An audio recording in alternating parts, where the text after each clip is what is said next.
Hey, welcome back to the Life Coach Launchpad. My name's BJ, and I'm here every week talking to you about all the online business things that, as it turns out, need to happen in order to have a successful life coaching business. I'm a business coach. I love to help life coaches make more money, get more clients, have more fun, and to do what they love to do, what they're meant to do, and that's coaching. So, let's dive right in. Welcome back. I'm going over what I've talked about in the first 4 episodes. These are the fundamentals of what every life coach needs to be doing in order to be starting or growing their business. In the first episode, I went over how to develop your offer. In the second episode, I went over how to create the content that educates your ideal clients. In the third episode, I went over how to put that content in front of your ideal clients. And honestly, that might sound like a lot. If you were binging on this podcast, you listen to the first 3, it can feel like a lot. And that's what this episode is helping with. It's reducing some of the overwhelm and putting it into context so that, yes, all of these things are happening at the same time, but a lot of it is create it once, set it and forget it. Incorporating technology into your business, things like email autoresponders that will deliver your content automatically, creating content for a whole month at a time. So, for example, if you're creating social posts, one strategy is to create a bunch at once while you're in the groove and you're thinking about it, and then scheduling that out for the next week or the next month. Or in terms of lead generation, a lot of times we'll use Facebook ads. We'll send those Facebook ads. Yes, it takes some time to get those created, get the text written, get that input into Ads Manager. But then once it's set up, then you let it roll, let it eat. You do need to check on it, which can be part of your ongoing process. But the amount of work that it takes to get it set up is not indicative of how much work it takes ongoing. To be very clear about something, the order at which I'm introducing this information to you is the order that I recommend doing it in. You're first going to start with your offer. And if this is applicable to you, whether you have your offer out there already or if you're still considering exactly what your offer is, when I'm giving you information on how to make sure you have the right offer, go check the offer first and then go on to content marketing and then go on to lead generation. And it's the same thing for you if you do not have an offer out there. Create your offer first. Create the content marketing around that, and then do the lead generation around that. I'm going to put this all in the context of a funnel. A funnel is another super buzzword that can mean so many different things. There's different software that people use to manage, quote unquote, a funnel, but you can picture essentially a tornado shape, something that is wider at the top and narrower at the bottom. At the top, we have people that are new to you entering into your funnel. And at the bottom, people are buying from you. And there is this journey that new people coming into your world are going to go through. It's called the customer journey. As people are coming into your world at the top of the funnel, they are just learning about you.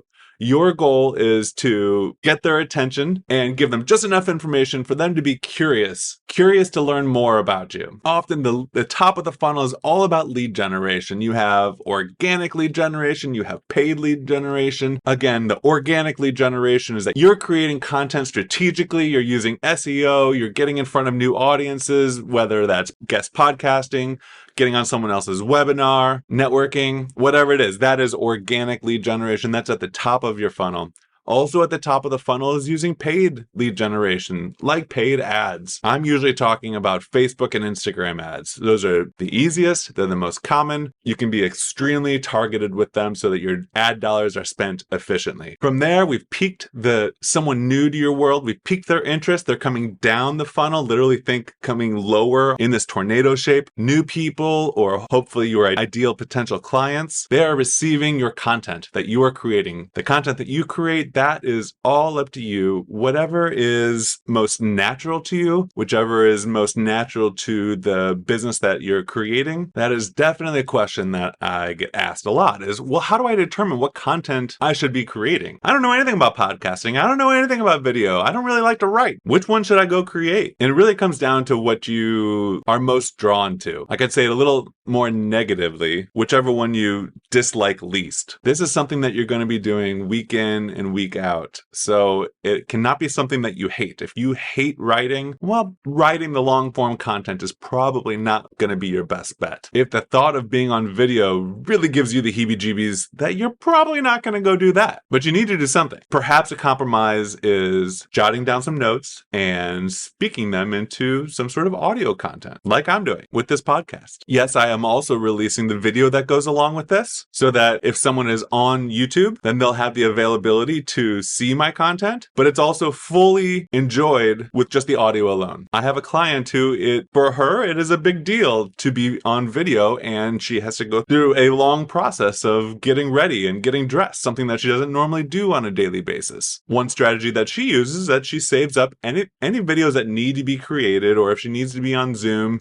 she'll do that all in that one day per week, so that she's only getting ready, getting dressed, hair and makeup, only in that one day per week. I do have a new lead magnet that is out now or very soon that is all about how to use AI to create content. It's about what tools are actually available right now and will make your day-to-day life easier. These are not things that are hacked together. These are tools that are proven and I use, and that saved me time. So if you're looking for a way to create content easier, that's a really great place to start. Now, that content marketing in terms of the funnel, it goes down and down in the page until purchase at the bottom of the funnel. The content marketing more towards the upper part of the funnel is things like, it's like when you have a blog post, a video, podcast, and you put it out there on social media to people who are essentially farther away in your network. That brings them in closer, brings them farther down the funnel. Then they're on your email list eventually. When they're on your email list, then you're able to send them newsletters,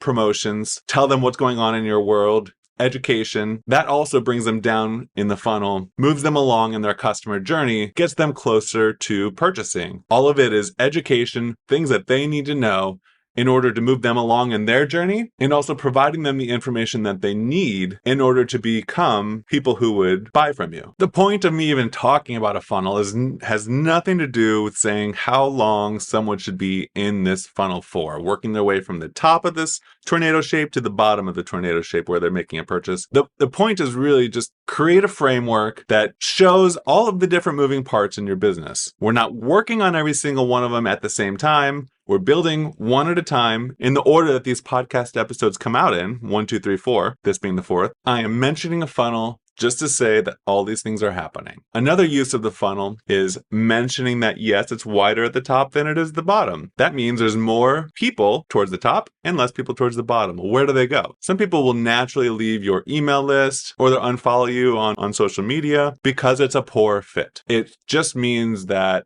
they are not looking for what you have to offer right now. And you can also be more specific. They're not looking for what you're offering the way you're saying it right now. All of this is an evolution. We're learning about what offers people are interested in and what offers people are not interested in. That's why we're always putting out new content. We're always finding new ways of reaching your ideal client using different lead generation techniques. We're always trying new things. The only way to fail in online business is to quit. Eventually, you will find something that works. You incorporate that into your business. You do more of that. You find new ways that work. You incorporate those. And you find the right combination of tactics that all add up to your bottom line. And just for your awareness, the funnel that I'm talking about is really general for your whole business. You'll also hear people talk about funnels in terms of an offer. There'll be some sort of lead generation technique, such as a paid ad or social post or podcast or video or whatever it is out there that somebody runs into.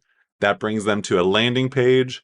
The landing page has a form on it. Users are able to fill out the form in order to buy something, sign up for something for free, get emailed that thing that is for free, or get redirected to that thing that is for free or that they just paid for. It could sign someone up for a series of emails to come out over a specific period of time. That's also called a funnel. The funnel that I'm talking about today is general for your business, and it is showing all the things that are happening in your business that you created one at a time and tweaked one at a time to grow your business. Considering this episode is really just a recap. I didn't really introduce any new concepts. I did talk about a funnel, which I haven't talked about before, but really the funnel is more like a map of all the activities that I had already mentioned. So if you're looking to put into practice what I'm talking about, what you would do is go back to episodes 1, 2, and 3, listen to them, try to incorporate that information into your offer, into your content marketing, and into your lead generation. That's really it for today. Next week, I have a very special topic that you are guaranteed to have heard something about in the news. Tune in. I'll see you next week.